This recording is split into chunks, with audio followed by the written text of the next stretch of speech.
10,000 20,000 30,000 அப்படியே வாங்கிட்டு இருக்கு. இந்த பையன் கொடுத்துட்டு இருக்கான். காதலி தானே, எதிர்கால காதலி மனைவி தர்ம வல்லலா மாறுறது. ஏண்டா அவங்க அப்பனா தான் கஷ்டப்பட்டு பணத்தை கொடுத்தா காதலிட்ட கேட்கவும் வைக்கும். பாட்டு வேலைக்கு போய் ஃபீஸை மேட்ச் பண்ணிருக்கான். பார்த்தா ரித்து வேற ஒரு இடத்துல ஒத்து ஆயிட்டாங்க. வேற ஒரு டைப் அவங்களுக்கு கிடைக்கும். இது ஒரு கட்டத்துக்கு மேல ரித்துவால பொறுத்துக்க முடியல. சரிவா கோயம்பேடுவா பணம் தரேன்னு சொல்லிட்டு கோயம்பேடு போயிருக்கிற இவரு பணம் வாங்குறதுக்கு. பார்த்தா மின்னலான பிறந்து வந்த கார்லயே தாம்பரம் கொண்டு போய் தர்ம குத்து தர்மட்டி மாரி அட்டிச்சு.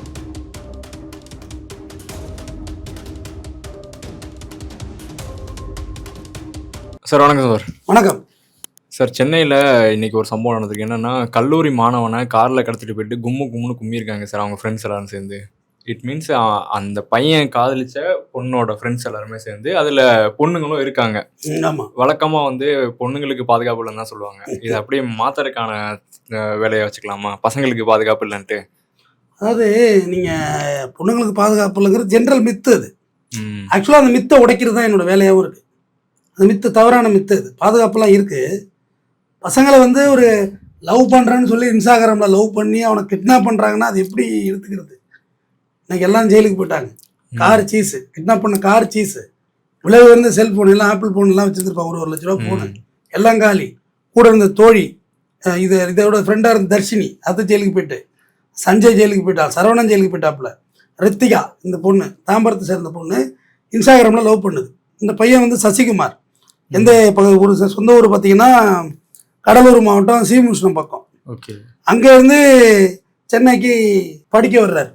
மதுரவாயில் பக்கத்தில் 2-3 காலேஜ் இருக்குது. ஆனால் கல்லூரி பேர் வேண்டாம், பெரிய காலேஜ். அதில் வந்து படிக்கிறாரு. படிக்கிறதுல இன்ஸ்டாகிராம் மூலயமா காதல் மலருது. யாருக்கு? ரித்து அலைஸ் ரித்திகா. ரித்திகாவை சுருக்கி ரித்து அப்படின்னு வச்சு தலையில் ஒரு முத்தி விட்டுருக்காங்க. லவ் ஓடி இருக்கு. லவ் ஓடினோடனே ஒரு 1,87,000 ரூபா பணம் ரெக்கவரி ஆன அமௌண்ட்டு. ரித்திகா வந்து பார்த்தீங்கன்னா மேஜர் பொண்ணு தான், மைனர்லாம் கிடையாது. ஒரு 1,87,000 ரூபா பணம் காலேஜ் கட்ட வச்சிருந்த ஃபீஸை கொடுத்துருக்கான் அந்த பையன். அந்த பொண்ணு கொடுத்துருக்கான். ஆமாம், சிறுக வாங்கியிருக்கு. 10,000 20,000 30,000 அப்படியே வாங்கிட்டு இருக்கு. இந்த பையன் கொடுத்துட்டு இருக்கான். காதலி தானே, எதிர்கால காதலி மனைவி தர்ம வல்லலா மாறுறது. ஏண்டா அவங்க அப்பனா தான் கஷ்டப்பட்டு பணத்தை கொடுத்தா நீ வல்லலா வேலை பார்த்துட்டு இருக்கீங்க. அந்த காசை பார்ட் டைம் ஒர்க்குக்கு போய் அப்படிதான் ஃபீஸ் கட்ட முடியல. பார்ட் டைம் வேலைக்கு போய் காதலிட்ட கேட்கவும் வைக்கும். பார்ட் டைம் வேலைக்கு போய் ஃபீஸை மேட்ச் பண்ணிருக்கான். பார்த்தா ரித்து வேற ஒரு இடத்துல ஒத்து ஆயிட்டாங்க. வேற ஒரு டைப் அவங்களுக்கு கிடைக்குது. ஓகே, இது வந்து எஃப்ஐஆர்லையும் செய்தித்தாள்லையும் வந்த தகவல் தான். அதை சொல்லி நான் பதிவு பண்ணிடுறேன். நம்ம ஓனா அடிக்கல. அது இவங்க வேற ஒரு அஃபையர் ஆகுறாங்க. இது பையன் கூட பேசிட்டு இருக்கும் போதே வேற ஒரு. ஆமா, பையன் கூட பேசுறதையும் குறைக்க ஆரம்பிச்சுட்டாங்க, அவாய்ட் பண்ணிருக்காங்க. ஆமா, இந்த லைனை கட் பண்ணி இங்க குருண்டு கனெக்ஷன் கொடுத்துறேன். ஆமா, அந்த மாதிரி பிளான் பண்ணிருக்காங்க. இவர் என்ன பண்ணிட்டாரு? பணத்துக்கு பணமும் போய் காதலும் போயிட்டு இனிமே விடக்கூடாதுன்னு சொல்லிட்டு பணத்தை கட்டு ஒரு நெருக்கடி பண்ணியிருக்காரு. ஓகே, யாரு? சசிகுமார். அந்த பையன் ஃபீஸ் கட்டணும் எனக்கு கூட அப்படின்னு சொல்லி. இது ஒரு கட்டத்துக்கு மேல ரித்துவால பொறுத்துக்க முடியல. சரிவா கோயம்பேடுவா பணம் தரேன்னு சொல்லிட்டு கோயம்பேடு போயிருக்காரு இவரும் பணம் வாங்குறதுக்கு. 1,87,000 வாங்குறதுக்கு போயிருக்கிறாரு. பார்த்தா மின்னலான பிறந்து வந்த காரு ரித்திகா, தர்ஷினி, சஞ்சய், சரவணன் 4 பேர் சேர்ந்து கார்லயே தாம்பரம் கொண்டு போய் தர்ம குத்து தர்மட்டி மாரி அடிச்சு. இந்த குரூப் வந்து அப்படியே போயிட்டு அடிச்சிருக்காங்க. அடிச்சு பணம் கேட்பியா கேட்பியான்னு அடிச்சோன்னே இவனும் வெளியே தெரியாம வந்துருக்கிறான். வந்து மருத்துவமனையில் போனோம்னா அந்த இன்ஜூரை பார்த்தோன்னு டாக்டர்ஸ் வந்து ஸ்லிப் ஆயிட்டாங்க. இது வந்து நாமளா இது மாதிரி கீழே வந்த மாதிரிலாம் தெரியல. பாது என்ன நடந்து சொல்லி எங்க வாங்கினா அடி சொல்லு அப்படின்னு தலைவன் சொல்லிட்டு இருக்கான். ஐயா காதலிச்சேன், பணத்தை வேற கொடுத்தேன், கடைசியாக என்ன தூக்கி கொண்டு வச்சு உரிச்சு விட்டாங்க ஐயா அப்படின்னு. அப்புறமா அவங்க கொடுத்த தகவல் பேரில் கோயம்பேடு போலீஸ் அந்த லிமிட்ல தூக்குனதில்லை. இவனை கிட்னாப் பண்ண ஸ்டார்டிங் பாயிண்ட் தான் ஆட்கடத்தல் வழக்கை பொறுத்தவரை பாயிண்ட் எஸ்ஓசி. அதுதான் எங்க போய் முடியுதோ அங்க இல்லை, இவங்க தான் தேடி போவாங்க. கடைசியாக இவங்க எல்லாரையும் பிடிச்சாந்து வச்சு காரை சீஸ் பண்ணி அந்த ஃபோனை எல்லாம் சீஸ் பண்ணி ஒரு வழியாக ஜெயிலுக்கு போங்க, இன்ஸ்டாவை அங்கே போய் பண்ணுங்க அனுப்பிவிட்டாங்க. அந்த சிறைக்கு போயிட்டாங்க. அந்த பொண்ணோட வீட்டுக்கு தெரியுமா சார்? அது இந்த அளவுக்கு அக்ரெசிவ் ஆயிருங்கிறவங்க எல்லாம் தயார் தானே. வீடு வாசல் அதெல்லாம் ஒன்றும் போனால் அப்படியெல்லாம் ஒன்றும் இல்லைங்க. இப்போ எப்படி சார் அது மட்டும் இல்லாமல் எப்படி சார் அந்த பொண்ணுக்கு அவ்வளோ தைரியம் வந்திருக்கும்? ஏன்னா காதலித்த பாய் ஃப்ரெண்ட் அவன். தம்பி, நேர்மையாக வாழ்றது தான் தைரியம் வேணும். தப்பு பண்ணுறது என்ன தைரியம் இருக்குது? இந்த சட்டத்திட்டத்தை மதித்து இப்படி வாழ்றதுக்காக நித்தனத்தை ஜாக வேண்டியதாக இருக்குது. வரமுறை இல்லாமல் மீறுறதுக்கு என்ன இருக்குது? 1,87,000 ரூபா லிட்டிகேஷன் அமௌண்ட்டே மொத்தமே பிரச்சனைக்குரியது. 1,87,000 ரூபாய் 2 தவணையாக கொடுத்துடலாம். இல்லை ஏதோ ஒரு ரூபாய் கொடுத்துட்டு ஏதோ ஒன்று இப்போ சமரசம் பண்ணிக்கலாம், ஏதாவது போக்குவரத்து மருந்து அது கழிச்சிக்கலாம் அமௌண்ட்டை. சரியாக போச்சு, இதுக்கு அதுக்கு சரியாக போச்சு, நேர் பண்ணிட வேண்டியதானே. அதை விடுத்துட்டு ஒரு கிரைமுக்கு இன்னொரு கிரைம் விடையாகாதுங்கிறது என்னுடைய ஒரு தாழ்வான கருத்து. எப்பயுமே ஒரு மைண்ட் எனக்கு உண்டு. ஒரு குற்றத்துக்கு இன்னொரு குற்றம் பாதுகாக்காது. கிரைம் ஸ்கொயர்டு தான், மேலால் போடுவாங்களே கியூப் அடுத்து 3 போடுவாங்க, 1 போட்டு 3 போட்டால் 3 இருக்கிறதா பொருள். இப்படியாவது பெருக்கிக்கிட்டே தானே போவோம். ஆல்ரெடி ஒரு கிரைம் உருவாயிட்டு அந்த கிரைம்லேருந்து எக்ஸிட் ஆகிறது மட்டும் தான் வேலையாக இருக்கணும், பண்ண முடியாது. ஒரு பொய்யை காப்பாற்ற இன்னொரு பொய் வரவே வராது. முதல்ல ஒரு உண்மையை சொல்லிருக்கலாம், சூப்பராக இருக்குது. அது ரொம்ப லேட்டாக வாழ்க்கையில் கற்றுக்கிட்டேன். எனக்கு நிறைய தெளிவு வரக்குள்ளதான் இதெல்லாம் புரிஞ்சுது. எடுத்த எடுப்பே ஆமா எனக்கு தப்பு தாங்க, அவ்வளோதான் தப்பு தான், என்ன பண்ணுறது. அப்புறம் உனக்கே அவ்வளோ ஒத்துக்கிட்ட உடனே போய் என்னத்தை பண்ணுறது, இல்லை அப்படி இல்லை இது இப்படி அப்படி பரட்ட ஆரம்பிச்சு கிரைம் ஆகிடும். ஆனால் இப்போ இருக்க ஜென்ரேஷனுக்கு அதெல்லாம் புரிய மாட்டேங்குது சார். நம்ம சொன்னா நம்மளை பூமர்ன்றாங்க. பூமராது இதாவது அவங்கள்ட்ட பேசாது. இப்போ உள்ள ஜென்ரேஷன் தான் கிட்ட அப்படி இருக்கு. இன்ஸ்டாகிராம்னா இன்ஸ்டன்ட் லவ்வுங்க, மெசேஜ் டெக்ஸ்ட் பண்ணி அதை பண்ணிடுறாங்க, அவங்கள பார்க்கவும் போகிறாங்க. நேற்று ஒரு வீடியோ பேசியிருக்கேன், இன்ஸ்டாகிராமில் உள்ளவங்க பார்க்குறது இன்ஃப்ளூயன்சர் சென்னை கிளம்பி இருக்கிறாங்க, ஒரு கோயம்புத்தூரில். ஆமாம், இவங்க லவ் பண்ணோன்னே நீ நான் கேட்குறேன் இந்த பொண்ணை தொட்டான்னு சொல்கிறிய, ஏன் அந்த பழைய பக்கம் திரும்பவே மாட்டேங்க நீங்கள்? நீ சென்னைக்கு எதுக்கு வந்த? படிக்க தானே வந்த? அதை விட்டு தேவையில்லாமல் கடலூர் மாவட்டம் எங்கே இருக்குது? அங்கே இருந்து பாண்டிச்சேரியை தாண்டி திண்டிவனத்தை தாண்டி இல்லை விழுப்புரத்தை தாண்டி எங்கே வந்திருக்கிற? நீ மெட்ராஸுக்கு வந்திருக்கிற, படிக்க வந்திருக்க, மதுரை இருக்குது, அந்த வேலையை தானே பார்த்துருக்கணும். உன் வீட்டில் கிடத்த காசை கொண்டு போய் தானம் தர்மம் பண்ணுவியா?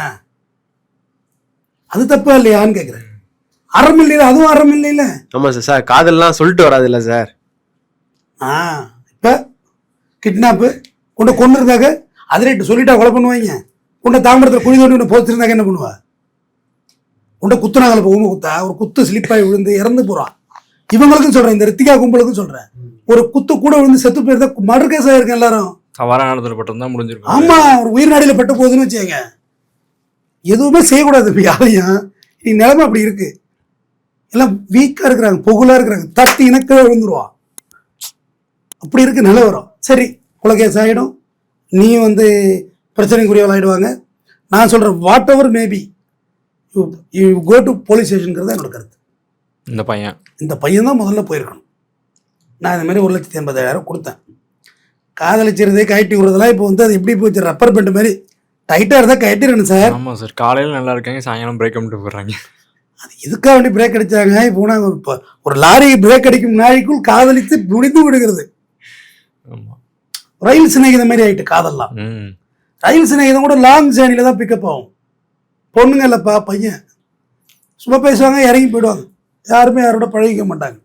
இப்போ காதலும் அந்த மாதிரி தான் ஆகிட்டு. ஏன் காதலிக்கிறாங்கன்னு தெரியல, ஏன் பிரிகிறாங்கன்னு தெரியல, அது ஒரு ஃபேஷன் மாதிரி ஆகிட்டு. நீ தான் ஒருத்தனை தேர்ந்தெடுக்கிறியா, அப்புறம் எதுக்கு இன்னொருத்தன் உனக்கு? இது நம்பகத்தன்மையான உண்மை. எங்கே எப்போது படத்தில் எடுத்திருந்தாங்க, வைடா வைடா வைடா அப்படா சொல்லுடா அப்படின்னு அந்த பொண்ணு பேசுது இல்லை, அந்த இயக்குனர் எங்கேயும் பார்க்காம எடுத்துட்டாரு. அட்லியோட அசிஸ்டன்ட் தானே அது. நம்மளே ப்ராக்டிக்கல் லைஃப்பில் பார்த்துட்டு தாங்க இருக்கோம், நம்ம பார்க்குறோம்ல. ஒரு ஃபோனுக்கு ஒரு செல்லுக்கு 10 பெல்லுங்கிற மாதிரி நிறைய கனெக்ஷன்ஸ் இருக்கு. இந்த சூழ்நிலையில் நீ உண்மையாக லவ் பண்ணுன்னு தெரிஞ்சின்னா ரொம்ப கோளாராகி தான் இருப்பேன். நம்மளோட ஜோக்கர் பெரிய மூமர் நிலை இருந்தால் மூமர். இப்போ அப்படிதான் இருக்கு. இப்போ பிரேக்கப்பா, சரிம்மா நானும் பிரேக்கப் தாம்மா, ரைட் ஓகே ரைட் ரொம்ப சந்தோஷம் பாய் பாய் அப்படின்ட்டு போயிட்டு கட் பண்ணிட்டு போயிட்டே இருக்கிறது. பிரேக்கப்பா, கடைசியாக ஒரு முறை பார்த்துருவோமா அப்படிலாம் பார்த்துப்போ. தாம்பரத்தில் அப்படி தான் கத்தியால் ஒழட்டி விட்டாங்க பிடிச்சி. ஆமாம் சார், தாம்பரத்தில் சேலையூர் லிமிட்டில் வச்சு இந்த ரயில்வே ரூட்டு பக்கத்தில் பேக் சைடு வரலாம் தெரியுமா, ரயில்வே ஸ்டேஷனில் யாடு இருக்கும், இப்படியும் பூந்து போகலாம், நீ ஸ்டேஷனுக்கு வரலாம். கடைசியாக ஒரு முறை பார்க்கணுன்னு சொல்லி ஏற்றிட்டான்ப்பா கத்தி எடுத்து, அவனும் சூசைட் பண்ணிட்டான் அந்த பையனும். ஸோ அந்த டீலிங் எல்லாம் இங்கே ஆகாது. இந்த கடைசியாக ஒரு முறை ஆசிட் எடுத்து ஊற்றிட்டா என்ன பண்ணுறது, பொண்ணாக இருக்கட்டும் பையனாக இருக்கட்டும், அந்த சொல்லியெல்லாம் தேவையில்லை, அதுக்கும் போகாது. எல்லாமே இப்போ என்னோட கருத்து என்னென்னா, நெறியாளர் எக்ஸ்டெண்டில் ஈகோவில் போய் தான் பிரச்சனையை ஸ்டார்ட் பண்ணுறேன்.